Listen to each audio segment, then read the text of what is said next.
책 없는 사람 손들어 다시.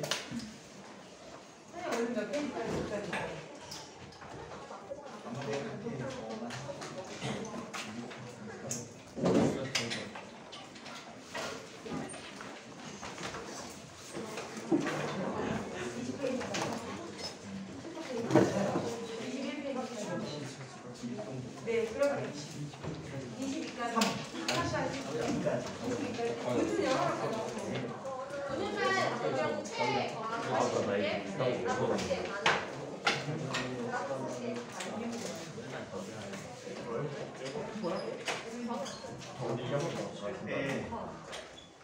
과학적 내용 오류 있는 거는 일단 2차적으로 두교재만큼 확인을 받고 2차적으로 서중에 자기 파트가 보라색인지 어느 파트인지 다 알고 있죠. 그리고 한번 선생님들께 한번 다시 상의해 주는 게 좋을 것 같아. 작년에 내용을 너무 엉터리로 쓴 친구들이 있어가지고 과학적 오류가 넘쳐나가고 그게 도와줄 수가 없었어. 이미 원서 다 제출한 이유가. 그래서 그걸 대답을 잘 하게 하려고 엄청나게 힘들었거든. 그래서 그거 확인해서 다 써주시고 옛날부터 선생님 포트폴리오 만들어라 해서 만든 사람은 지금 대이득을 볼 것이고 안 만든 사람은 막 짜내느라고 힘들겠지. 내용 부족한 사람 없니? 세 개 다 채웠어? 자, 그러면 시작 이야기인데 요약 정리를 해드리도록 할 겁니다. 그래서 선생님하고는 1학년부터 3학년 과정까지 물리와 관계의 이야기를 한번 요약 정리해 보도록 하겠습니다. 굉장히 쉬운 얘기입니다. 자, 어떤 형태로 진행되냐면 이런 식으로 면접이 이야기가 진행이 됩니다. 예를 들어서 주제 있는 사람들은 7쪽에 여러 가지 부분을 오늘 선생님하고 진행할 것인데 이런 식의 질문을 하게 됩니다. 여러분들 오늘 다 자기소개서 보니까 과목 세특들이 있었지? 자, 과목 세특들이 있었단 말이야. 세특 세부사항에 가서 선생님들이 막 써주신 내용들이 자기 생기부에 있었을 거야. 그래서 예를 들어서 뭐 이런 식이야. 뭐 1학년 과학선생님 힘에 대해서 잘 이해하고 힘의 정의 그리고 힘의 작용 등에 대해서 잘 이해하고 있음 이라고 써주게 되면은 이거를 면접관 선생님들이 질문을 하게 됩니다. 자, 질문을 하시게 되는데 진학 같은 경우에는 수학과 담당 선생님들이 들어가서 진학에 관계된 선생님들이 들어가서 답을 하실 것이고 인과 같은 경우에는 외부 선생님들이 오실 거야. 외부 선생님들이 오시는데 입사관 따로 채용해 가서는 쓰시고 있는데 되게 과학부에서 교장을 하셨던가 아니면 인천과학부에서 재직했던 선생님들이 퇴직한 다음에 입사관으로 많이 오시게 되는데 이런 질문을 하게 될 거야. 자, 예를 들어서 김동호 학생 찍어서 질문을 할게. 자, 힘의 정의에 대해서 이야기해 보세요. 하면 안 되지. 힘을 줄여서 자, 2단 예면접 할 때 조심하실 것. 손동작을 가급적 하지 마세요. 지금 시작부터 힘을 줬을 때 손동작 절대 무시야. 그 다음에 앉아서 다리 떠는 사람들 다리 떠는 것 지금부터 다 잡아주셔야 돼요.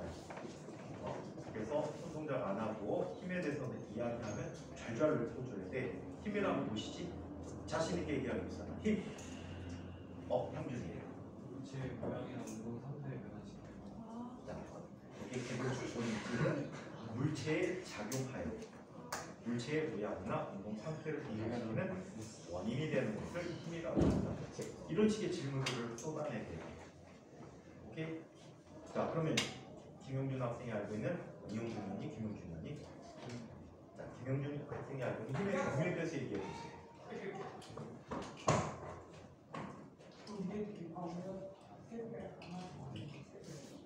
이렇게 무슨 틈이 없어? 혼자 들어가서 질문 답해야 돼. 자, 힘의 종류를 얘기해 볼 수 있는 사람.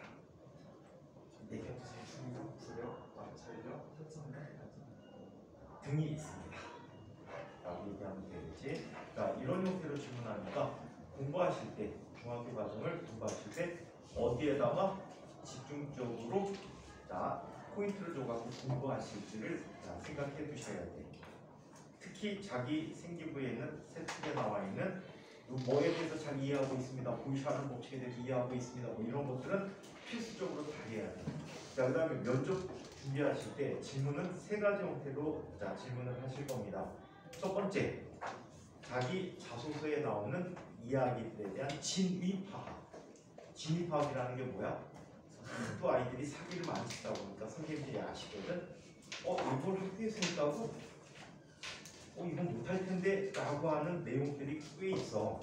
그래서 그거에 대한 자기 수학과학 활동에 대한 진위 파악을 하시게 됩니다.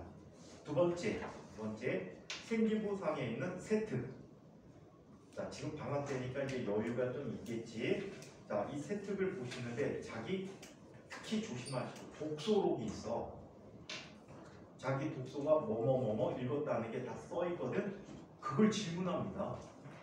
예를 들어 연주가 선생님이 책 읽다가 그 선생님이 한 번 전에 읽어봤던 책이야. 그럼 집중적으로 질문하시겠지. 맞아? 이 책 내용은 어땠는가? 뭐에 관한 거지? 이런 식으로 질문할 수가 있으니까 자기 읽은 책들 기억이 안 나면 다시 찾아볼 시간 없으니까 구글의 도움을 받아서 내용을 파악해 두세요. 자, 그래서 자기 생기부 내에 있는 모든 활동들에 대한 진위파. 그 다음에 세 번째 질문은 교과 질문이야. 그리고 운이 진짜 좋은 사람들은 세 개 중에 한 가지만 집중적으로 질문하실 수 있어. 운이 나쁜 사람은 꼭 목표 법칙이라 해서 자기가 안 한 부분만 나오지. 그래갖고 소홀했던 부분에 대해서 질문을 계속 하실 텐데 진짜 재수없는 사람들은 어마어마한 내용들을 막 물어볼 수가 있어. 자기가 모르는 파트. 그래서 세 가지의 중점을 둬서 아주 익숙하게끔 만들어 주셔야 합니다. 아시겠죠? 진짜 익숙하게 하셔야 돼. 그래서 대답은 똑바로 영유하게 대답을 해야 돼. 끄트머리를 얽어버리거나 이런 대답을 해서는 안 됩니다. 그래서 그거 잘 봐두시고요. 자, 지금부터 그러면 내용 파악 한번 해보도록 하죠. 아직도 그래서 안 됐지. 그래서 이런 것 잘 보시고 면접을 어떻게 한다? 이제 9월달쯤 되면 이제 여러분들이 느낄 거야. 선생님들한테 엄청나게 깨지면서 느껴야 되겠지. 자, 그 다음에 2단계 면접에서 가장 많이 물어보는 것 중에 하나가 이런 걸 많이 물어봅니다. 보통 이제 자기소개 해보세요 라고 얘기하거든. 그래서 첫 번째 질문, 자기소개에 대한 멘트를 생각해 주셔야 돼요. 오케이? 자, 자기소개에 대한 멘트를 생각해 돼. 강민이, 너 소개해야 돼. 최강민한테 본인 소개해 보세요. 자, 두 개가 저렇게 이렇게 되면 안 되지. 그리고 자기소개 멘트를 잘하고. 그 다음에 장래 희망에 대해서 많이 묻습니다. 생일 보시면은 1학년 때 장래 희망, 2학년 때 장래 희망, 3학년 때 장래 희망이 있어.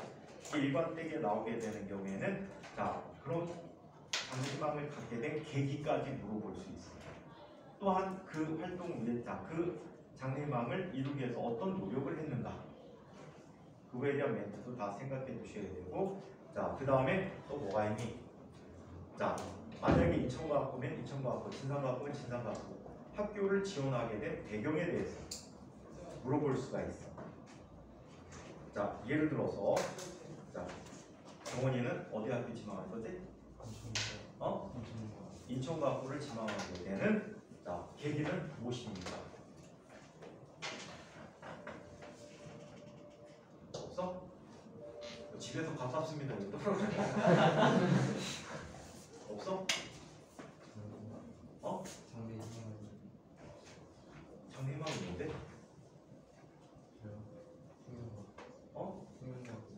생명과학자? 뭐 이런 식으로 대답하면은 잘 묻지. 저는 장래희망이 어렸을 때 생명과학자, 어떤 계기로 생명과학자를 꿈꾸고 있는데 이 꿈을 이루기 위해서 인성과학부에 지원하게 됐습니다. 그럼 또 부수적인 질문이 또 나올 수 있어요. 왜 진상과학부도 있고 인천과학부도 있고 명제부도 있는데 왜 인천과학부를 지망하게 됐습니까? 라는 질문을 할 수도 있어요. 그래서 여러 가지 가상 상황을 가다 놓고 자기 멘트를 어떻게 할지 기본적인 멘트들이거든. 그래서 이것들을 다 자소서 쓰면서 짬짬이 정리해 주시기 바랍니다. 아마 면접 준비할 때 선생님들 되게 미워할 거야. 이 중에는 막 울며 나갈 사람들이 꽤 있을 거야. 버벅거리다가 진짜 막 무서울 거예요.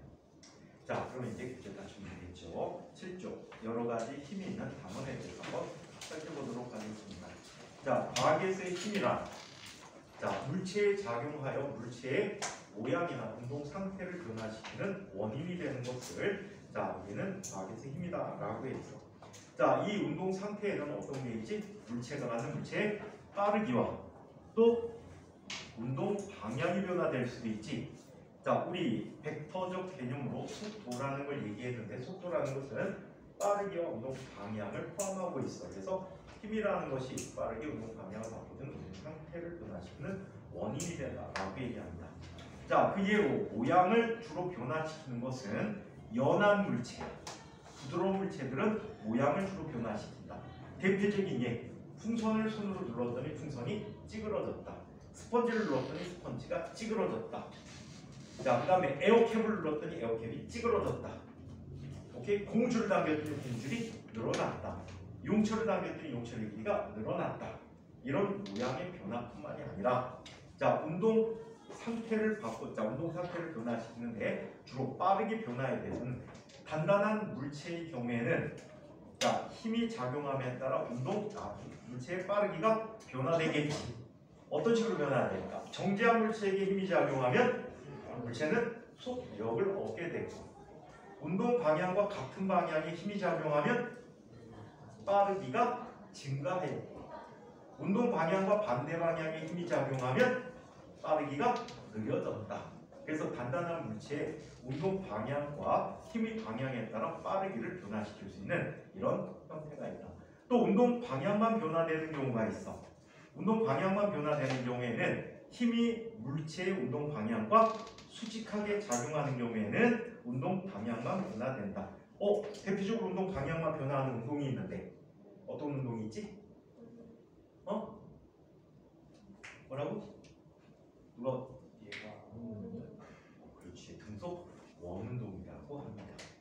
등속 원운동. 그 마이크 저기다 놔서 이거 저쪽에서 들리지? 자, 그래서 책 이야기를 보면 자, 모양의 변화, 밀가루 반죽을 누르거나 고무줄을 늘리거나 고무공을 찌그러뜨리거나 종이를 찢는 활동, 모양이 변화되지. 힘이 작용해서 모양이 변하는 거고 운동 상태가 변하는 경우인데 자, 굴러가던 공이 멈춘다. 힘이 어떻게 작용한 거지? 운동 방향과 반대 방향으로 작용했고 자, 자전거를 뒤에서 밀면 더 빠르게 간다. 운동 방향과 같은 방향으로 힘이 작용한 경우고 자, 사과가 나무에서 떨어진다. 중력이 작용해서 사과를 지구 중심 방향으로 당겨주고 있는 거지.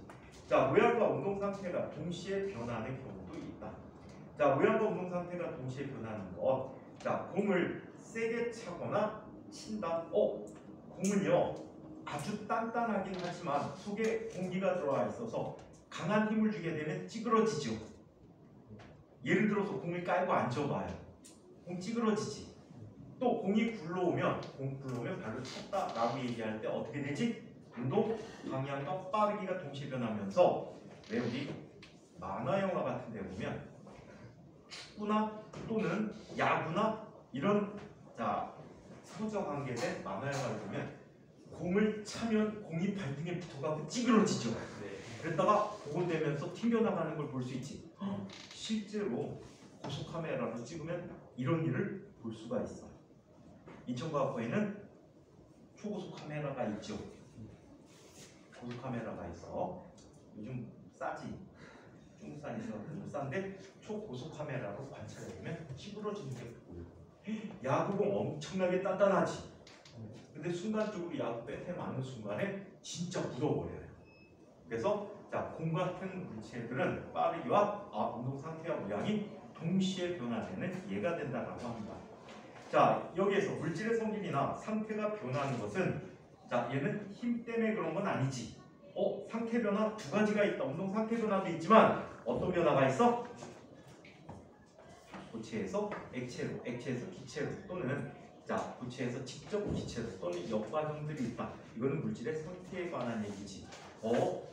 이런 걸 물어볼 수 있다. 면접에서 화학과 관련돼서 물질의 상태 변화에 대해서 이야기해 보세요.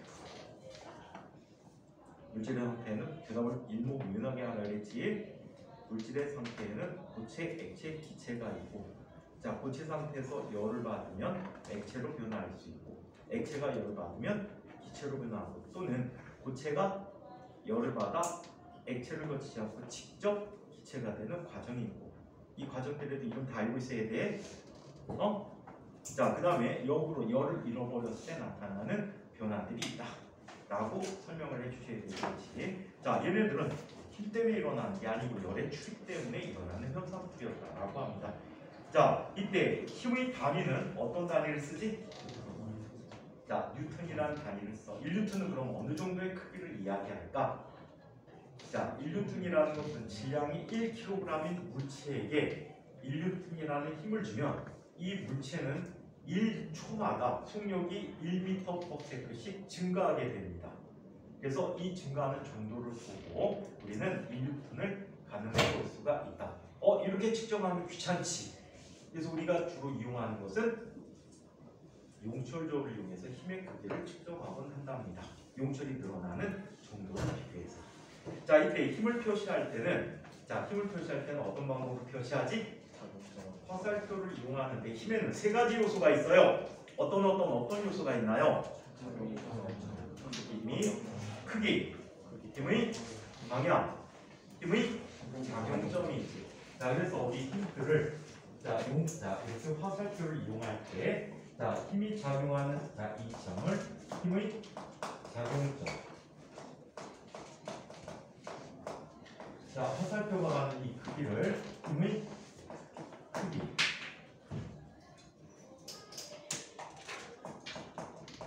화살표가 향하는 이 방향을 힘의 방향이라고 정의합니다.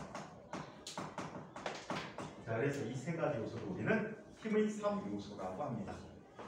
힘의 3요소에는 포함되지 않지만 힘에게는 또 힘의 작용선이라는 것도 있다. 힘의 작용선은 힘의 방향의 힘을 연장선을 보낸 이런 직선을 힘의 작용선이라고 한다. 그래서 힘의 작용선 자체는 힘의 3요소에는 포함되지 않고 있습니다. 이번에는 중력이라고 하는 힘에 대해서 이야기해보자. 중력은 지구가 물체를 당기는 힘의 크기다. 만율력이라는 것으로부터 비롯됐다는 걸 알 수 있을 거야지. 그래서 힘이 작용하는 방향은 어디를 향해서 작용하지? 지구의 중심을 향해서 작용하고 있고, 또 이 힘의 크기는 물체의 질량과 관계에 있지. 질량이 크면 클수록 중력 또한 크다. 그래서 일반적으로 중력을 표시할 때는 중력을 F다라고 하면 F는 M을 질량이라고 합니다. 왜 질량이지 M이? S에서 질량이 되지. 이거 곱하기 G라고 하는데 G는 중력에 의해서 나타나는 가속도야. 보통 중학교 과정에서는 9.8이라고 쓰게 돼. 자, G는 중력 가속도로 얼마? 9.8 m/s 제곱이 된다. 최근에 시험 범위에 포함됐었는데 중력이 작용하게 되면 자, 중력이 작용하면 물체는 속력이 1초당 얼마씩 변한다고? 9.8 m/s씩 변화가 됐다라고 하는데 그 변화 정도를 중력 가속도라고 이렇게 표현해주고 있습니다. 자, 그래서 중력이란 지구가 물체를 당기는 힘. 자, 지구와 같은 천체가 당기는 힘인데 보통 우리가 흔히 중력이라고 하는 것은 지구의 힘을 많이 표현해. 그리고 다른 천체 힘들은 되게 만유력을 표현하거나 또는 그 별에서의 중력이다라고 표현해 줄 수가 있습니다. 자, 크기는 방향은 지구의 중심 방향이고 크기는 질량이 클수록 또 지구 중심에서 가까울수록 크다라고 했는데 보통 지표면 근처에서는 일정하다라고 가정을 합니다. 자, 일정하다 가정하고 위치에 따라 달라지는데 보통 높은 곳으로 갈수록 더 힘이 작아진다라고 하는데 자, 중학교 교과에는 안 나오는데 만유력 법칙이라는 걸 이용해서 한번 생각해 보도록 합니다. 만유력 법칙 하면 누가 생각나죠? 뉴턴이라는 과학자가 생각이 나야 되겠죠. 뉴턴은 이런 얘기를 했습니다. 우주 공간에 있는 모든 물체들 사이에는 질량의 곱에 비례하고 거리의 제곱에 비례하는 힘이 작용한다라고 했어요. 자, 이쪽에 질량이 m1인 물체가 있고, 자, 또한 옆쪽에 질량이 m2인 물체가 있고, 이 둘 사이의 거리를 어리라고 이야기했을 때, 이때 자, 두 물체는 중심에서 중심 방향으로 서로가 서로를 끌어당기게 된다라고 해요. 이때 서로 당기는 힘의 크기가 같다. 이런 힘을 뭐라고 부른다? 만유력이라고 부르는데 이때 만유력 크기 F는 비례상수 G 곱하기 지금 당장은 알 필요는 없지. G 곱하기 얼 제곱분의 M1 곱하기 M2가 바로 중력이다 라고 얘기하고 G 값은 만유력 상수라고 불러줘서 지금은 기억할 필요는 없다. 자, 그래서 자, 중력이라는 힘이 질량의 곱에 비례하고 거리의 제곱에 반비례한 이런 관계를 갖는다라고 했어. 이거를 누구에게? 지구 근처로 갖고 와볼게. 자, 지구 근처에 있을 때 어떤 관계를 갖냐면 자, 지구 근처에서는 여기 지구가 있대. 지구의 반지름을 뭐라고 하자? 라지 R이라고 하고. 자, 높이를 h라고 할 때 여기에 질량이 m인 물체가 있어. 자, 여기는 지구의 질량 라지 m이라고 하면 이때 힘은 얼마가 돼? G 곱하기 둘 사이 중심 거리는 얼 플러스 h의 제곱분의 라지 m 스몰의 m이라고 쓰게 되거든. 근데 만약에 지구 근처라고 한다면 얘는 h를 무시해버릴 수가 있지. 지구 반지름이 6,400km야. 근데 지표로부터 높이가 10m 있는 곳이래. 6,400km에 10m 더해봤자지. 안 보이겠지? 차이가 없단 말이야. 그래서 얘는 근사적으로 얼 제곱분의 m 스몰 m 이렇게 쓰게 되는데 이 값들이 안 변하는 값이야. 물체에 따라서 m만 변해. 스몰 m만. 그래서 얘네들을 묶어서 뭐라고 썼어? mg라고 쓴 이 g가 9.8m/s 제곱이었던 거지. 자, 이때 높이에 따라 달라진다고 했는데 h를 무시할 수가 없는 정도로 하면 미세하게 변화되겠지. 맞아? h가 변함에 따라 잠수에 따라 달라질 수 있는 게 바로 중력이다라고 얘기하는 거예요. 하지만 대체로 보는 문제에서는 어때? 중력은 거의 일정하다. 같은 물체들도 일정하다라고 쓰는 경우들이 많죠. 자, 한편 중력에 의한 현상의 이용을 한번 보자. 자, 어떤 현상이 있는지. 자, 고드름이 아래로 자라난다. 고드름이 생기는 것은 왜 생기지? 일단 눈이 높지. 녹아서 물이 됐어. 물이 됐는데 기온이 낮다 보니까 얘네들이 다시 흘러내려다가 얼지. 이 어느 녀석들이 계속 반복되다 보니까 어때? 고드름이 아래로 자라겠지. 중력 때문에 아래로 자라. 근데 고드름 밑에 보면 또 위로도 자라는데? 그치? 근데 걔는 고드름은 아니야. 한편 눈이나 비가 아래로 떨어진다. 그쵸? 지표를 향해서 떨어지게. 자, 물론 높은 곳에서 낮은 곳으로 흐른다. 중력 때문에 나타난 현상이지. 자, 그리고 또 달이 지구 주변을 돌고 있대. 중력이 작용하면 달이 지구에 떨어져야 되잖아. 그쵸? 근데 얘는 왜 안 떨어져? 여기 지구가 있어. 여기 달이 있어. 서로가 서로를 끌어당기잖아. 달이 떨어져야지. 왜 안 떨어지지? 누가 이거 속 시원하게 알려주세요. 중력이 작용하는데 왜 안 떨어져? 중력이 작용이 운동할 수 있는 어? 중력이 작용이 운동할 수 있는 중력이. 중력이 작용이 운동할 수 있는 중력이 작용. 나도 중력을 바뀌는데 원운동 안 하는데? 원심력이요. 원심력? 그런 힘이 어디 있어? 흥미가 며칠 쉬고더니 힘이 넘치는구나. 시야이 막 깨고. 자, 이 중력이 구심력의 역할을 해. 원운동을 시켜주는 힘이야. 자, 달이 이 방향으로 돌고 있는데, 자, 이때 중력이 구심력의 역할을 하게 돼. 얘는 계속해서 이쪽 방향으로 가려고 성질을 갖고 있어. 이때 이 힘이 작용하니까, 자, 달은 어때? 지구의 주변에서 벗어나지 못하고 무슨 운동하게 되지? 원운동을 하게 된 거야. 자, 지속적으로 이 힘이 중력이 계속해서 작용하기 때문에 달은 지구 주변을 운전할 수 있다. 중력이 작용하는데도 불구하고 안 오는 이유는 그 중력이 구심력의 역할을 하기 때문이다라고 볼 수 있다. 자, 한편 사람이 땅에 발을 딛고 선다. 이건 좀 이해가 좀 그렇긴 하다. 중학교 과정이다 보니까 딛고 서지 못하면 어떻게 되지? 저 빠지겠지. 자, 그래서 사람이 땅에 서 있을 수 있는 이유, 지구에서 떠나지 않고 서 있을 이유는 지구가 사람을 당기기 때문이다 라는 의미로 받아들여 주자. 자, 그러면 힘이 중력이 이용되는 여러 가지 이용 예들을 보자. 자, 수직 추에 작용하는 중력으로 연직 아랫 방향을 맞춰줄 수 있다라고 하는데, 공사장 같은 데 가보면 길바닥에 보면 가끔 어떤 공사할 때 어떤 아저씨가 삼각대에다 망경을 이렇게 본단 말이야. 쭉 보면은 그쪽에 어떤 아저씨가 엄청 큰 자를 들고 서 있어. 본 적 있어요? 한 번도 없니? 여기 도시 공사를 잘 안 해가. 아니면 이런 거 본 적 있나 모르겠다. 길 막 다니다 보면 인도나 도로에 노쇠로 만든 동그란 표시가 돼 있어. 그러니까 그 가운데 십자 표시가 돼 있는 노쇠가 있어. 본 적 있니? 땅에 박혀 있어. 보도나 아니면은 도로에 박혀 있어. 본 사람?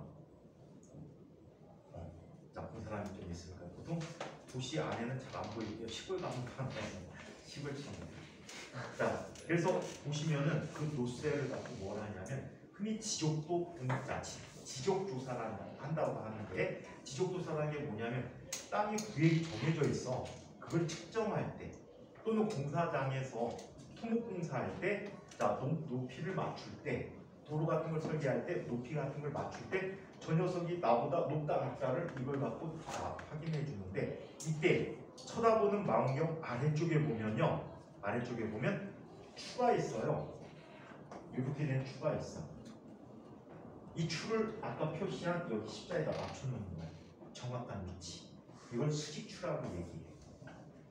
아마 대학교 가시면은 공대에 가면 토목공학과가 거의 다 있거든. 토목공학과 있는 사람들을 잘 관찰해봐. 걔네들이 돌아다니면서 학교 내에서 이거를 실습해.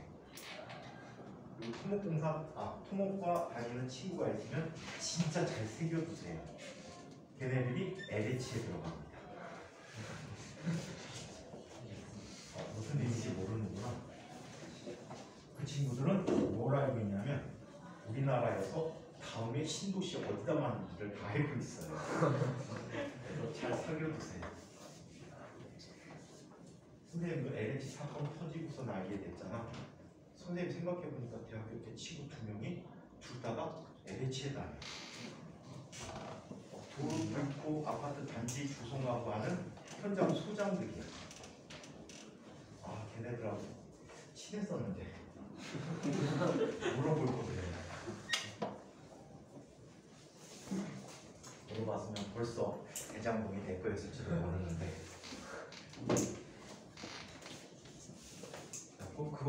애들하고 친해보세요. 나중에 큰 불을 갖다 주는 겁니다. 자, 한편 수력 발전은 중력에 의해서 아래로 떨어지는 물을 이용해서 에너지 변화 관계도 있다, 그치? 자, 전기 에너지를 생산하는 거예요. 물이 갖고 있는 물의 위치 에너지가 물의 운동 에너지로 전환되고 이 물의 운동 에너지는 터빈을 돌려서 전기 에너지를 만들어 주겠다. 오케이? 자, 그래서 이런 중력의 여러 가지 작용이 있다라고 합니다. 여기 중요한 거 빠졌다. 사과가 떨어지는 거. 사과가 떨어지는 것도 중력 때문에 나타나는 거예요.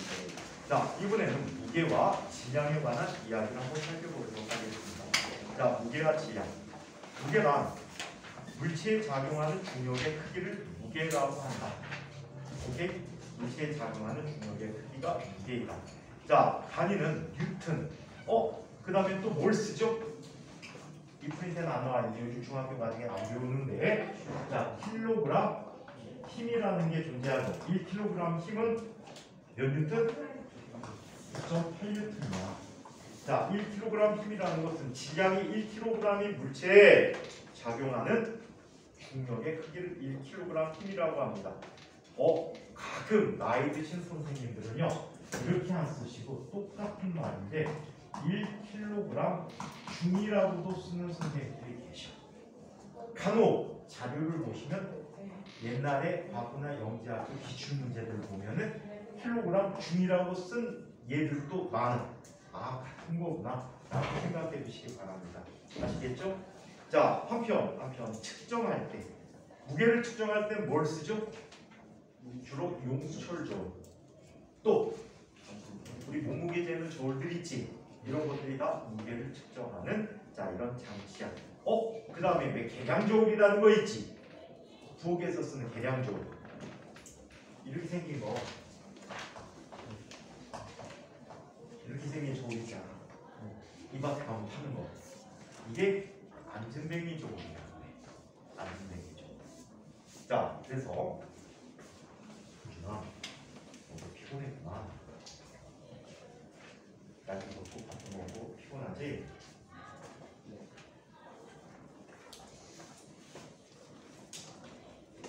오늘도 그 소리 듣고 싶구나. 자, 그러면 이렇게, 이 무게의 특징을 보면 측정하는 장소에 따라서 물체를 당기는 중력이 달라지므로 무게가 달라집니다. 오케이? G값이 장소에 따라 다를 수 있다라고 했지. 그래서 달라진다. 특히 지구에서 달로 가면 무게는 얼마로 준다고? 2분의 1로 준다. 왜? 지구는 지구에 비해서 달은 질량이 지구의 몇 배? 약 80분의 1배. 반지름은 또 몇 배?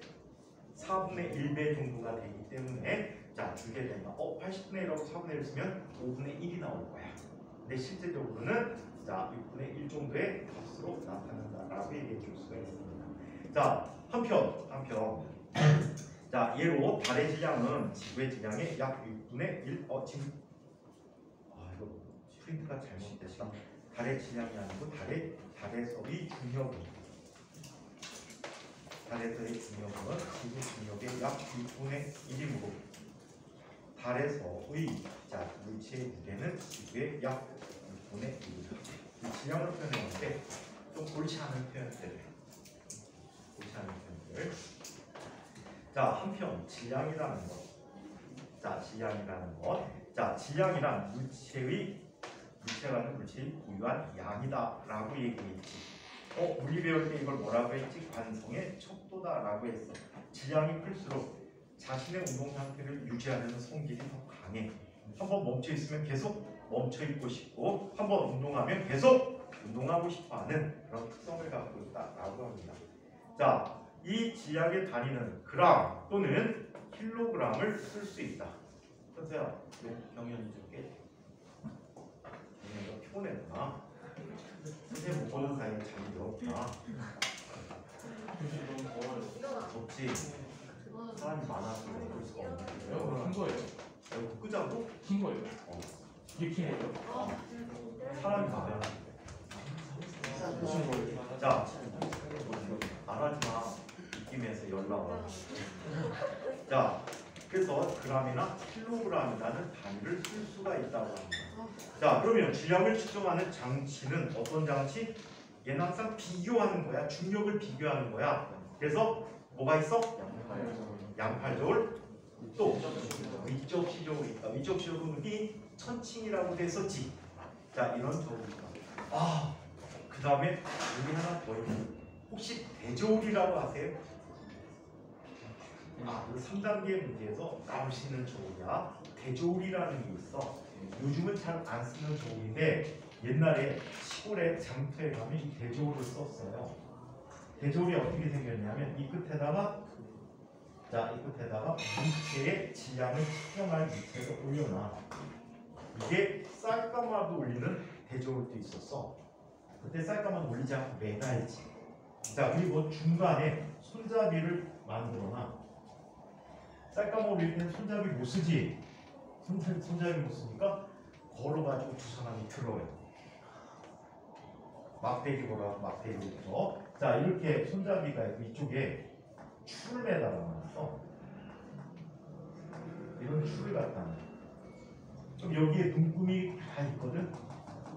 그래서 이 눈금을 움직여서 이 줄을 움직여서 평형을 이루는 순간에 이 눈금을 이루면 이 아이의 뭘 알 수 있어?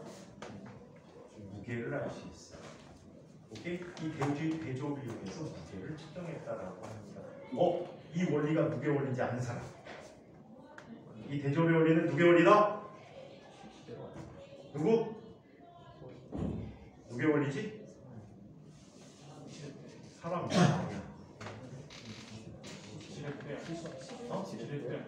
지뢰의 원리가 되겠지. 몇 종 지뢰지? 작용점, 받침점, 힘점이니까 몇 종 지뢰야?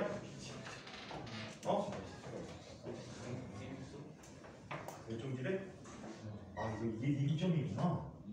이거 몇 종 지뢰야 이거? 몇 종 지뢰? 이게 사실은 이거 받침점으로 쓴 다음에 1종 지뢰. 1종 지뢰. 지금 다 받침점으로 쓸만한 게 없네. 1종 지뢰라는 게 얘 무게 곱하기 이 거리는 얘 무게 곱하기 이 거리가 있었죠. 오케이? 얘는 무게가 정해져 있기 때문에 여기다 눈금을 넣을 수가 있었던 거지. 자, 아무튼 이렇게 측정한다. 그래서 얘는 물체의 양이 변하지 않는다면 측정 장소에 관계없이 항상 변하지 않는다. 자, 지구에서 60kg인 사람이 달로 가면 질량이 몇 kg? 60kg. 지구에서 60kg 사람이 지구에서는 60kg 힘이라는 무게를 갖고 있는데 달로 가면 얼마? 10kg 힘을 갖겠지. 자, 이 무게와 질량의 관계는 같은 장소에서 자, 무게는 질량에 비례한다. 조금 전에 썼네. 무게 F는 뭐라고요? mg가 된다라고 했지. 질량과 관계하는 값이다. 자, 한편 지구에서의 무게가 자 바로 질량 곱하기 9.8이다. 1kg의 물체의 자 무게는 9.8N 또는 1kg 힘이라고 이야기합니다. 자, 탄성력. 모양이 변한 물체가 원래 모양으로 되돌아가는 일입니다. 자, 탄성이라는 것에 대해서 얘기해 볼 수 있지. 탄성이란 물체에 힘을 가하면 모양이 변화하고 그리고 힘을 없애면 원래 상태로 돌아가게 됩니다. 이 탄성을 갖는 물체를 탄성체라고 하고 이때 작용하는 탄성체가 작용하는 힘을 탄성력이라고 이야기합니다. 자, 방향은 탄성체에 작용한 힘의 방향과 반대 방향으로 탄성력이 작용한다라고 해요. 자, 예를 들어서 천장이 있어요. 자, 용수철에 출 매달아 놓습니다. 용수철은 대표적인 탄성체가 되죠. 자, 출을 매달아 놓으면 이 추는 자, 물체를 용수철을 어떻게 아래로 당기는 역할을 하게 되죠. 이때 용수철은 물체가 더 이상 내려가지 못하게 당겨주는 힘이 작용합니다. 이 힘을 뭐라고 부르는데? 탄성력이라고 부르는데. 탄성력이라고 부르고 있다. 그래서 외부에서 작용하는 힘과 반대 방향으로 탄성력이 작용한다. 또는 용철이 원래 상태를 유지하려는 방향으로 작용한다라고 보시면 되겠습니다. 자, 크기는 탄성력의 크기는 탄성체에 작용한 힘의 크기와 같다. 여기 만약 이 물체가 10N이래. 이때 탄성력 얼마야? 10N. 20N의 힘이 작용하고 이때 탄성력 얼마야? 20N. 이런 식으로 자 탄성체에 작용한 힘이 자 크기와 같다라고 합니다. 탄성체의 변형이 크면 탄성력도 크다. 자, 우리 후계 법칙이라는 걸 배운 적이 있는 사람이 있을 거예요, 그렇지? F라는 것은 탄성력이라고 할 때 KX라고 써줘. K는 용철의 뗀뗀한 정도를 얘기해. 용철 상수라고 해. 값이 클수록 용철은 단단한 용철이야. 그리고 X는 늘어난 길이 또는 줄어든 길이야. 정확히 탄성력은 보를 여기에 마이너스 보를 써준데 이 보의 의미는 원래 상태로 되돌아가는 방향으로 작용한다는 뜻이야. 오케이? 자, 그래서 이와 같은 탄성력이 후계 법칙을 통해서 얘기할 수가 있다. 자, 용철을 이용한 물체의 무게 측정. 용철은 말이야, 후계 법칙에 따르면 작용한 힘의 크기에 따라서 늘어나는 정도가 일정하게 된다. 어느 한도까지는. 자, 그래서 이 그래프를 자 그려보면 다음과 같은 그래프로 나타내 주겠지. 가로 방향을 x 방향이라고 세로 방향을 f라고 하면 후계 법칙 마이너스 생각하지 않는다면 어떻게 나타내주지? 그래프가 1차함수 그래프가 되겠지. 자, 살펴보니까 10cm만큼 늘어날 때, 자 이때 작용한 힘이 10N이라고 한다면, 자 얘 20cm만큼 작용하게 자 늘어나게 하는 힘은 얼마가 된대? 20N이 된다라는 얘기지. 자, 그래서 작용하는 힘의 크기가 늘어난 길에 비례하게 된다라고 되죠. 이때 기울기가 일정하네. 이 기울기의 의미는 무엇일까요? 용철 상수 K가 된다라고. 용철 종류마다 이 기울기가 다 달라. 그럼 기울기가 크면 얘 보니까 10cm만큼 늘어나기 위해서 얼마 힘이 가해지지? 20N 힘이 가해지지. 그럼 이 용철은 더 단단한 용철이구나 라는 걸 볼 수 있어. 자, 또 살펴보니까 이런 아이도 있대. 얘는 20cm만큼 늘어나려면 10N 힘이 작용해야 되겠지. 그럼 가운데에 그렸던 용철보다 얘는 연한 용철이지. 오케이? 자, 그래서 용철들을 이런 후계 법칙을 통해서 비교해 볼 수 있다. 지금은 문제 형태가 그렇지 않은데 옛날 과학부 입학 문제들이 최근에 나오는 영재학교 문제들하고 비슷하거든. 이거 무지 많이 내줬었어. 근데 요즘은 이런 문제 별로 원하지 않지. 어떤 문제들이 있냐면 이런 문제가 있어. 예를 들어서 이건 3단계야. 자, 용철의 추를 이렇게 매다. 이런 식으로 매다.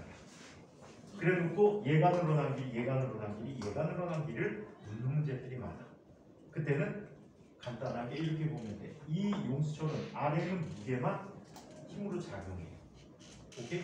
아래는 무게만 힘으로 작용해. 자, 그 다음에 이 용수철은 두 녀석의 무게가 힘으로 작용해. 가장 위아래는 세 녀석의 무게가 힘으로 작용하게 되는 거야. 오케이? 자, 그리고 제한도. 이 용철은 10N의 힘을 가했더니 2cm만큼 늘어난다. 이 용철은 10N을 줬더니 20cm 늘어난다. 이 용철은 10N의 힘을 줬더니 5cm만큼 늘어난다. 이런 식으로 비교해서 전체 늘어난 길이를 계산하는 문제들도 있습니다. 자, 그래서 탄성력 이렇게 비교해 봤고요. 자, 한편 자, 변형의 크기가 클수록 탄성력이 크다. 이건 후계 법칙이었고요. 자, 용철을 이용해서 무게 측정. 용철에 작용하는 힘의 크기는 용철에 대한 물체의 무게와 같다. 이런 식이지. 아래쪽에 있는 물체의 무게만 용철에게 힘을 작용하고 있다라고 보시면 돼. 용철이 늘어난 길이는 용철에 매단 물체의 무게에 비례하게 된다. 자, 탄성력을 이용하는데 어디에 이용할까? 탄성력 굉장히 많이 이용하지. 혹시 없니? 에어 있네. 에어. 자, 운동화 뒤에 공기주머니가 있지. 탄성력을 이용한 거야. 점프를 해갖고 도구슛 할 수 있지. 이거 신으면. 응? 요즘은 잘 안 나오는데 옛날에 진짜 신발 뒤에 용철 달린 거 있었지. 본 적 있니? 신발 뒤에 깔창하고 신발 사이에 용철이 이렇게 있었어. 자, 또 자동차들 보면요. 자동차 보면 대개 승용차의 앞바퀴를 바퀴가 틀어진 상태를 이렇게 보게 되면 거기에도 용수철이 들어있네. 차에 탔을 때 어때? 탄력이 좋으라고. 이 용철이 깨지면 어디 과속 방지턱 지나갈 때마다 엉덩이 깨지죠. 자, 그 다음에 자전거도 자전거 탄 사람 아시겠지만 안장 뒤쪽에 보면 용철이 달려있죠. 그죠? 자, 어떤 애들 보니까 자전거 바퀴에 용철 달아놓고 풀렁풀렁 되는 다니는 아이들도 있긴 하더라. 바퀴에 다는 아이들도 있어. 자, 이런 데 이용하는 자전거의 안장. 또 퐁퐁이, 니네 퐁퐁이라고 하니 뭐라고 하니? 트램블린? 뭐라고 하지? 방방이? 최근에 뭐라고 하니? 방방이. 자, 방방이가 바로 탄성력을 이용한 이야기입니다. 자, 그 다음에 탄성력 명은 또 있다. 반죽, 고무줄. 탄성이 좋아야 되겠지. 자, 그 다음에 장대 높이뛰기. 장대 높이뛰기도 그 장대에 탄성을 이용한 거지. 에너지 변화감이 어떻게 되지? 땅땅땅 달립니다. 무슨 에너지? 운동 에너지. 자, 달리면서 이 막대를 압축시키죠. 무슨 에너지? 탄성 에너지 또는 탄성력에 의한 위치 에너지. 자, 그 다음에 얘를 펼치면서 위로 올라가죠. 탄성 에너지가 뭘 바뀌지? 위치 에너지로 바뀌게 돼요. 그래서 넘어간 다음에 떨어지죠. 그죠? 자, 이게 장대 높이뛰기 과정이죠. 또 활을 보면은 당기죠. 이 활대가 탄성을 갖고 있어. 그죠? 탄성을 갖고 있어서 얘가 탄성력을 이용한 얘가 된다고 합니다. 우리나라 활 만드는 과정이 세계에서 가장 복잡하죠. 중국 애들은 활 잘 못 만들어요. 우리나라 활이 갑이랍니다. 양만춘이 싸갖고 강태종 눈가를 맞췄잖아. 그 활을 보면 되게 불쌍합니다. 고구려 사람들이 주로 썼던 화살표 모양이 어땠는지 알아요? 자, 이런 모양이야. 둥그래요. 그럼 선생님 밤탱이 되겠네? 끝까지 완성시킨 거 보면 놀랍습니다. 여기에다가 쇠침을 박아요. 이걸 박으면 어떤 일이 생기니? 박힐 땐 박히는데 뽑힐 땐 안 뽑혀. 딱 뽑으면 주변이 살이 다 도려져. 그러니까 아마 강태종 눈깔 딱 해갖고 딱 뽑았는데 아마 눈코뜰까지 같이 뜯어졌어. 되게 아팠을 겁니다. 삼국지에 보면 하우돈이라는 사람은 눈깔을 핥아졌는데 뽑아서 먹죠. 자기 눈깔 먹어요. 자, 탄성을 이용한 장치다. 또 여러분들 주변에 탄성 이용한 장치 뭐가 있을까? 탄성 이용한 얘가 뭐가 있었지? 스카이 콩콩 다 노는 거구나. 자, 스카이 콩콩에다가 왜 용철 달려서 통통 뛰는 거 있지? 요즘 그거 스카이 콩콩이라고 하나 콩콩이라고 많이 하던데. 그 장치도 있다. 선생님 어릴 때는 그게 없잖아. 그래서 삽을 탔습니다. 삽을 탔어요. 삽 타갖고 탁탁탁탁 뛰죠. 자, 그래서 양쪽. 그 다음에 침대에 보면 매트리스에 용철이 달렸죠. 요즘은 다 용철이 개별 포켓에 들었죠. 몰라요? 옛날에는 용철끼리 엮어놨거든 다. 근데 요즘은 용철 하나하나가 개별 포켓에 들어서 한쪽에 무거운 사람이 앉아도 딴 쪽에 영향을 받습니까? 안 받습니까? 안 받죠. 시몬스 침대 못 봤니? 코끼리가 지나가도 모르잖아요. 자, 코끼리가 지나가는데도 원상태로 펴지네? 바로 탄성력이 작용하기 때문입니다. 근데 코끼리는 사실 안 될 거야. 이 탄성 한계라는 게 있거든. 어느 한계가 도달하게 되면요, 힘이 조금만 늘어나도 얘가 심하게 변형이 일어나. 그랬다가 너무 심하게 변형되면 끊어져 버려. 용철의 역할을 못하게 해. 코끼리 타면 안 됩니다. 자, 그 다음에 컴퓨터 자판. 딱딱딱 두들겼더니 튀어나오대. 뽑아봤어. 뭐가 들었지? 안에 용철이 들었어. 오케이? 안에 용철이 들어있다. 뽑아본 사람은 알 거야. 자, 한편 안 뽑아봐니? 한 번도 너무 세게 딱딱 쳤더니 툭 빠진 경우 없니? 오래 쓰다 보면 자판 한두 개씩 빠지는데 못 봤니? 옛날 PC방에 가면 빠진 게 많았었는데 왜 빠진 게 많은지 아니? 애들이 뽑아봐서 지네집 거에다 껴. 자, 인천과학부 지문 안 되는데 인천과학부 가면 컴퓨터실에 자판이 뭉창 없어졌던 때가 있어. 왜 없어졌는지 아니? 인천과학부는 매년 12월 달에 곰술제를 합니다. 그렇게 축제를 해요. 그래갖고 동아리마다 자기 특색 굿즈를 만들어서 팝니다. 굿즈 만들어 파는데 그때 전산 쪽 관련 동아리 애들이 컴퓨터 자판을 그것만 따로 팔거든. 자판 그 위에 뭐지 키보드 위판들만 다 파는데 그게 팔다가 부족해갖고 강산시 가서 뽑아다 만들어서 팔았답니다. 열쇠. 그거 스페이스바 걸리면은 짜증나겠지? 그래서 우리 굉장히 괜찮아. 엔터나 이거는 되게 길거야. 그래갖고 한동안 한참 없어졌다고 합니다. 자, 그 다음에 고무줄. 자, 그 다음에 다이빙 스프링보드에서. 오케이? 스프링보드의 다이빙 기계가 자, 이 항속력을 이용한 예라고 합니다. 자, 한편 마찰력에 대해서. 마찰력이란 물체와 접촉면 사이에서 물체의 운동을 방해하는 이미지. 마찰력은 어느 방향으로 작용합니까? 누가 반대 방향? 두 가지야. 물체가 정지한 상태를 유지할 때 마찰력은 외벽과 반대 방향. 운동하고 있는 동안에 작용하는 마찰력은 운동과 반대 방향. 오케이? 자, 그래서 이런 마찰력이 있다고 합니다. 자, 마찰력의 방향은 물체가 운동하거나 운동하려는 방향과 반대 방향이다. 자, 그리고 마찰력의 크기는 일반적으로 마찰력의 크기는 아몽톤이라는 사람에 의해서 정의가 되셨는데 물체의 무게에 비례하고 또 물체와 바닥면의 거칠기에 비례하게 된다라고 얘기합니다. 오케이? 자, 그래서 거칠기가 거칠수록 마찰이 커진다라고 하는데 여기에도 어폐가 있어요. 어떤 어폐가 있니? 자, 사포 2장과 유리판 2장을 준비했어요. 사포가 뭔지 아시지?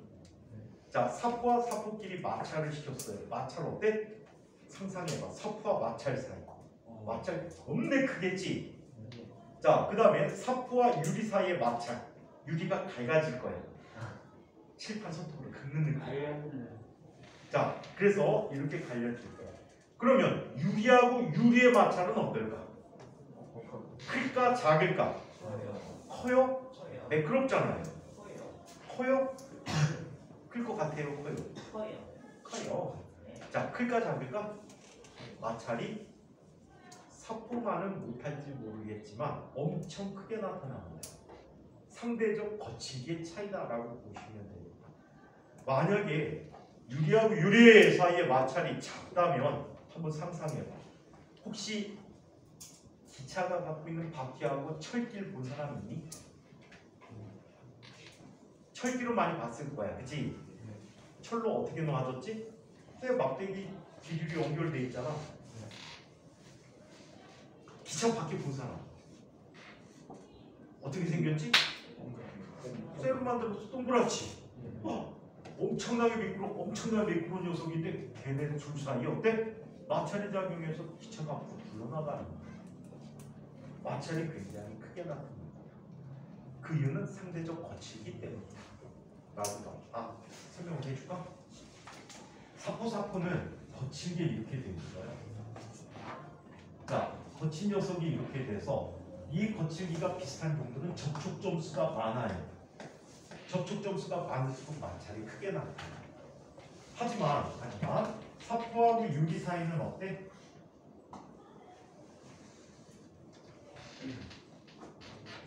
자, 이런 식으로 한쪽이 매끄럽다 보니까 매끄럽다 그래도 이 거칠기가 다 있어.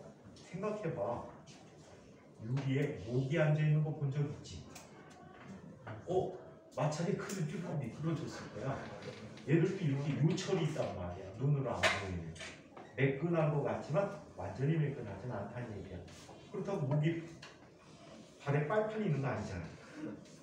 마찰 때문에 붙어있게 되는데 얘네들은 상대적으로 얘보다 접촉 점수가 어때? 적어. 반면에 유리를 한번 보자.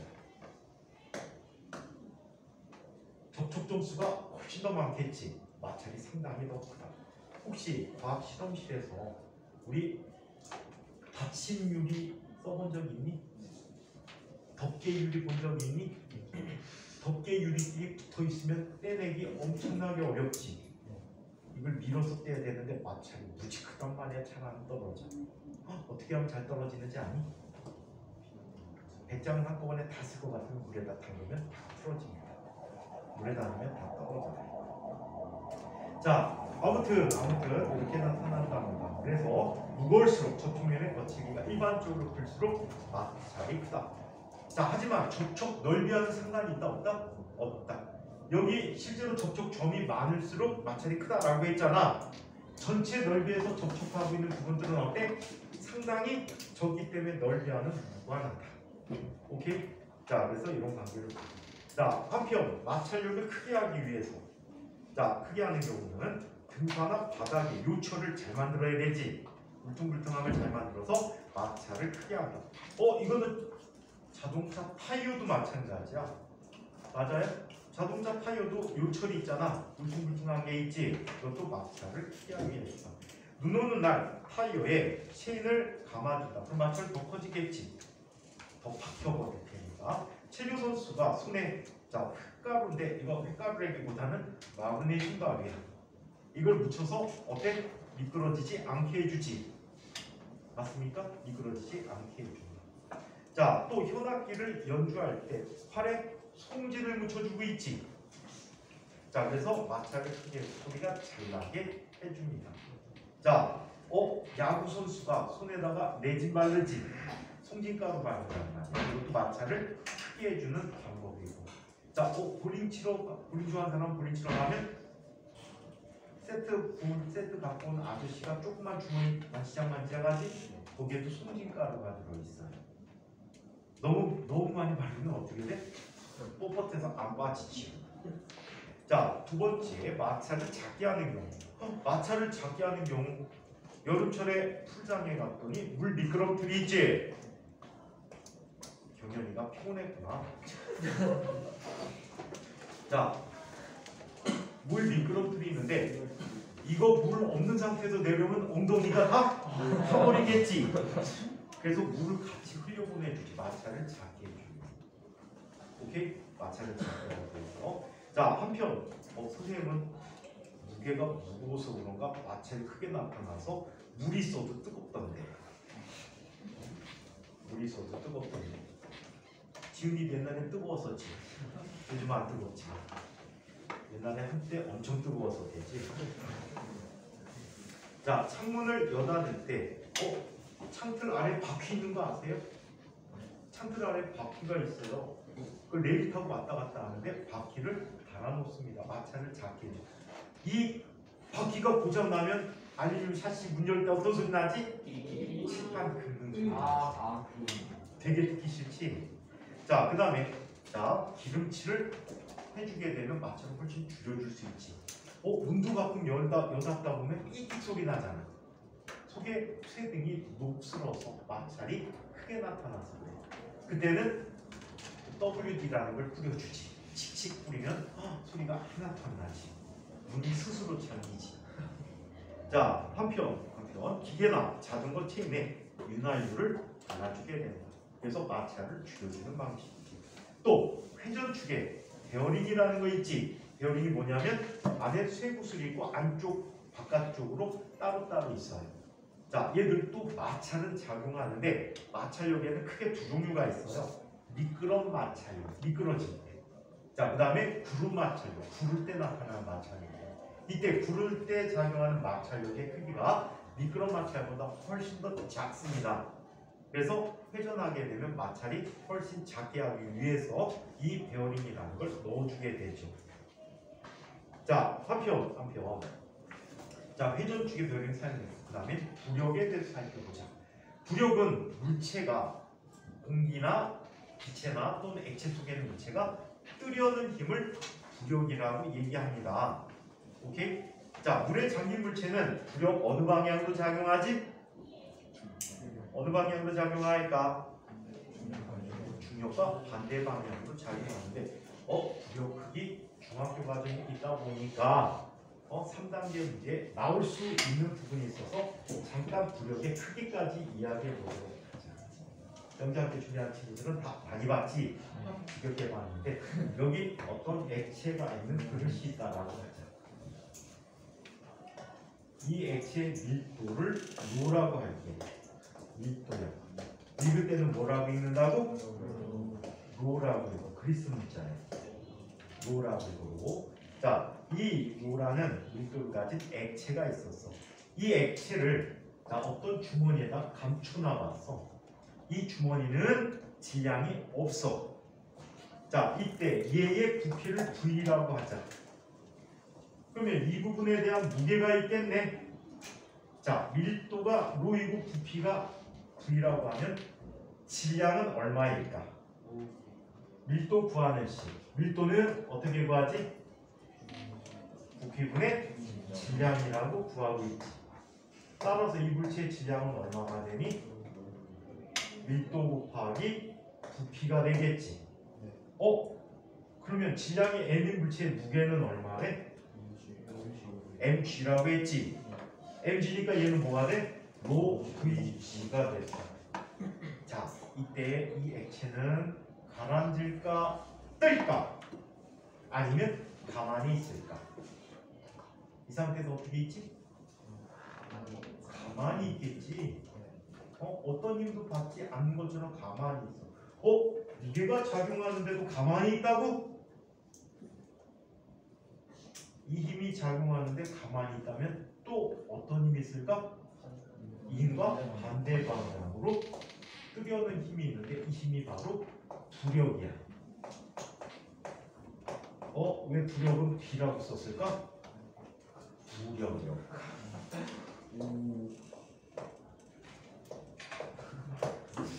부력. 진짜냐고? 가짜 같아 그럼? 가짜야. 자, 영어로 이렇게 불러. 보얀시라고 부르지. 그래서 이게 부력이라는 뜻이야. 자, 그래서 부력은 B라고 썼다. 자, 부력에 대해서 연구 많이 한 사람 있잖아. 누구?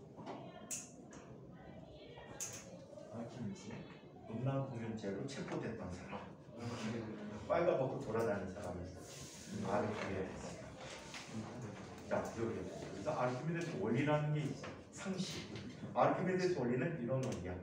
유체, 즉 액체나 기체 속에 잠겨있는 물체는 그 물체가 유체 속에 잠긴 자신의 부피에 해당하는 만큼의 유체의 무게를 부력으로 받게 된다. 그래서 잠긴 부피에 대한 무게만큼을 부력으로 받게 된다. 그래서 자, 아르키메데스의 원리라고 이야기합니다. 자, 계속 크기는 부력 크기는 자, 물 밖에서의 물체의 무게에서 자, 물 속에서의 물체의 무게의 차이라고 하는데 어떻게 얘기합니까? 이렇게 얘기할 수 있네요.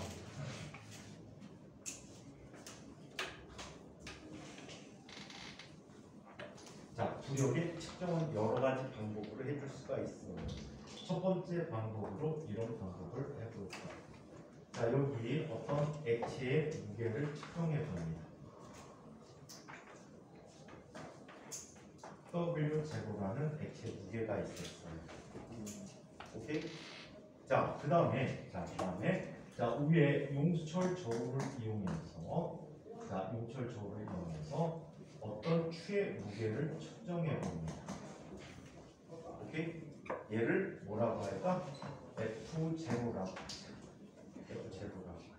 자, 두 녀석을 합체시키죠.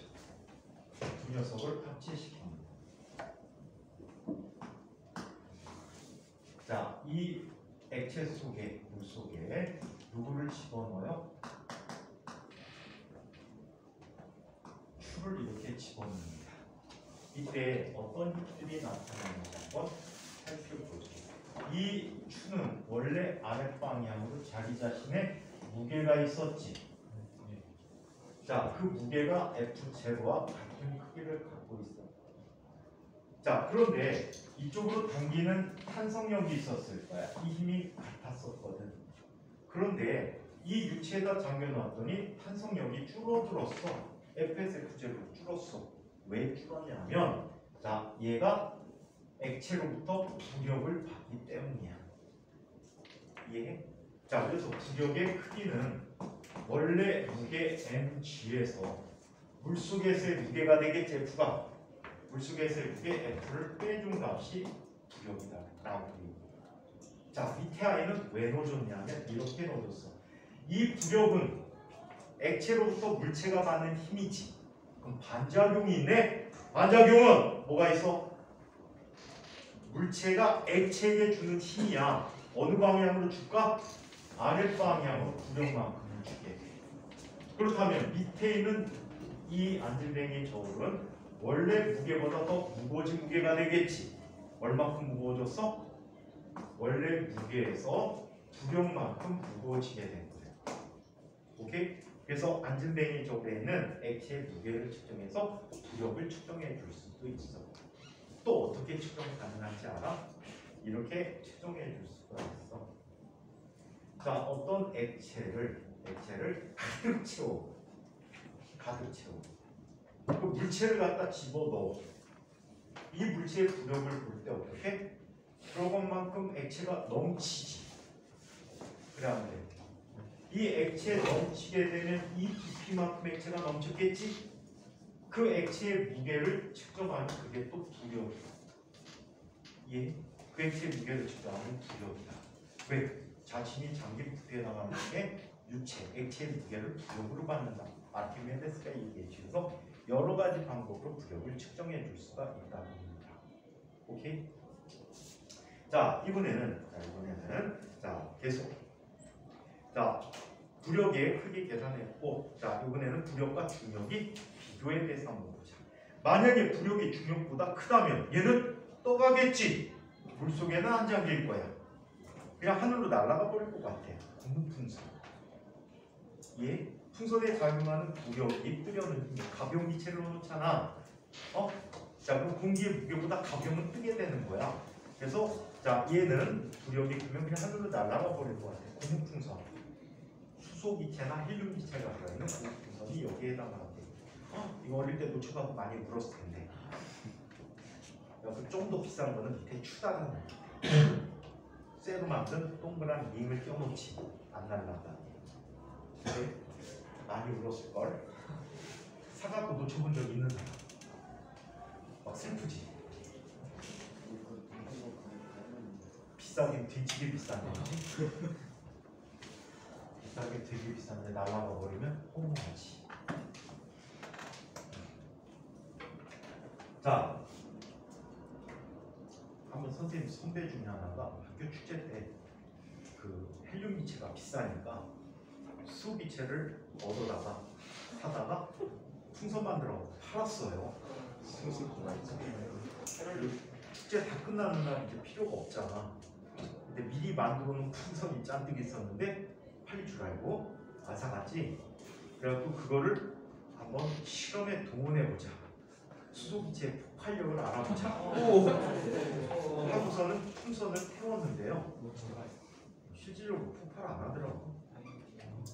그냥 풍선 터지는 거하고 똑같아. 그래서 실망했죠. 불이 빡빡 붙을 줄 알고. 그 가스통에 있는 수소기체는 도로 넘겼어요. 왜? 사용한 만큼 돈 받아서. 그 돈 터뜨릴 줄 알았어?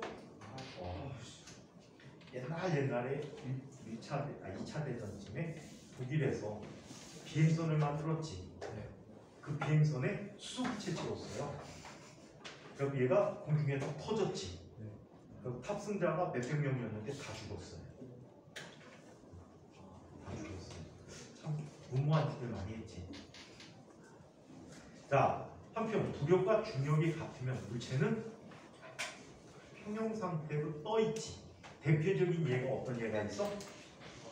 얼음이 물 위에 일부가 잠긴 채로 놓여 있지. 자, 그러면 얼음 원래 부피에 대해서 몇 퍼센트가 잠겨 있을까?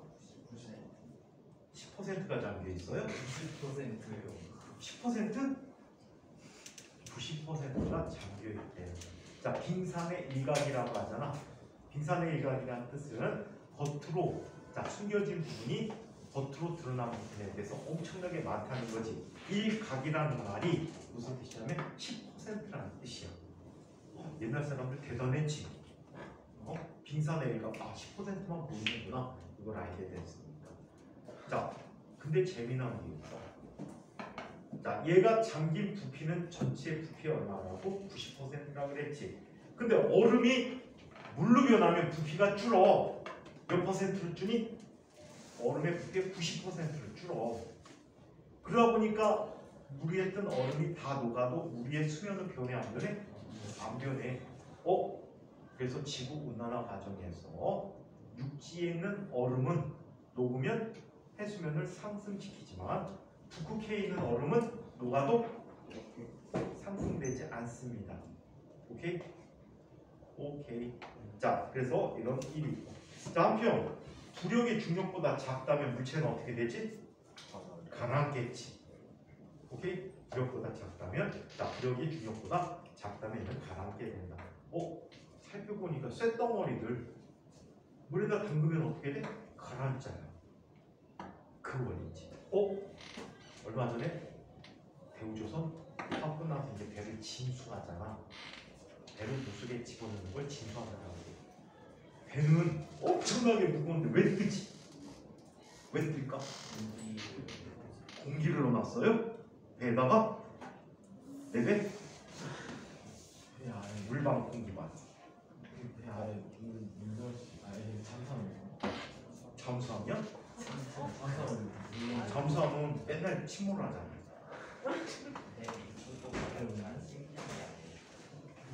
배는 엄청나게 무거운데 어떻게 바닷물에 뜰까? 그렇죠. 부피를 크게 만들었어요. 부피를 크게 만들면 잠기게 되는 부피가 커지면 부력이 커지지. 그래서 뜨게 됩니다. 되게 재미난 게 있어요. 유조선들이 있잖아. 기름을 실어나가는데 우리나라가 세계 최대 석유 수출국인 거 아세요? 세계 최대 석유 수출국이야. 원유는 엄청나게 많이 수입해 우리나라가. 그 가공해서 외국에 팔아먹거든. 우리나라 정유 시설이 엄청 잘 돼가지고요. 세계 거의 절반 이상은 우리나라에서 정유를 해. 일본 새끼들 까불지요. 우리가 석유 안 주면 걔네 자동차 못 굴러갑니다. 일본의 정유 시설이 우리나라만큼 많지가 않아요.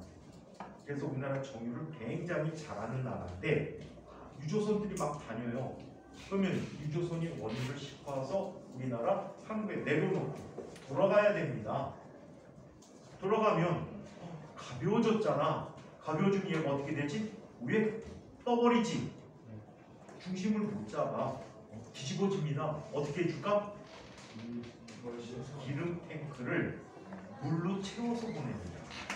바닷물을 담수화시켜서 염분을 제거하고 기름통에 채워서 얘를 씁니다. 그러면 이 물을 또 어떻게 하지? 가져가면 얘를 다시 정수합니다. 기름기를 제거하고 재활용해서 써요. 농업용수나 이런 걸 쓰게 됩니다. 자, 그래서 이렇게 된 사용은 액체 속에서 하는 부력은 자, 구명조끼나 튜브를 사용하게 되면 물에 잘 뜬다. 부표를 띄워서 물 위에 위치를 표시해주고 있다. 잠수함은 부력과 중력을 이용했다. 자, 장난감 여러분들이 많이 만들 수 있는 것 중에 조그만 유리병을 물을 가득 채우고 넣은 다음에 얘를 뒤집어 넣습니다. 공기를 좀 채워놔요. 그리고 컵 윗면을 랩으로 싸요. 랩으로 싸서 물을 꽉 채워주고 공기가 없어 그 상태에서 위에서 압력을 줘서 랩을 누릅니다. 그러면 잠수함이 가라앉아요. 유리병이 가라앉아. 손을 떼면 얘가 다시 뜹니다. 이것도 부력과 중력을 이용한 장난감이에요. 자, 기체 속에서 받는 부력. 열기구 안에 뜨거운 공기로 뜰 수가 있지. 뜨거워. 열을 가해주게 되면 부피가 팽창하지. 부피 팽창하면 밀도가 감소하지. 그래서 부력을 크게 해서 뜰 수가 있습니다. 자, 한편 헬륨 풍선이 하늘로 날아가지. 아까 원칙물도 있고. 자, 풍등이 뭐야? 석유 저장 탱크 불낸 거잖아.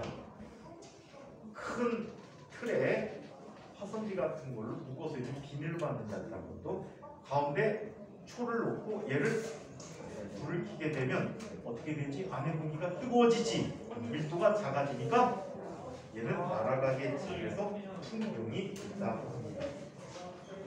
자, 그래서 여기까지 일단 정리해드리고 다음 시간에는 이어서 다음 시간부터 좀 빠르게 나갈 거야. 그래서 내용 정리 마쳐보도록 하겠습니다. 이 내용까지 질문 있는 사람? 지금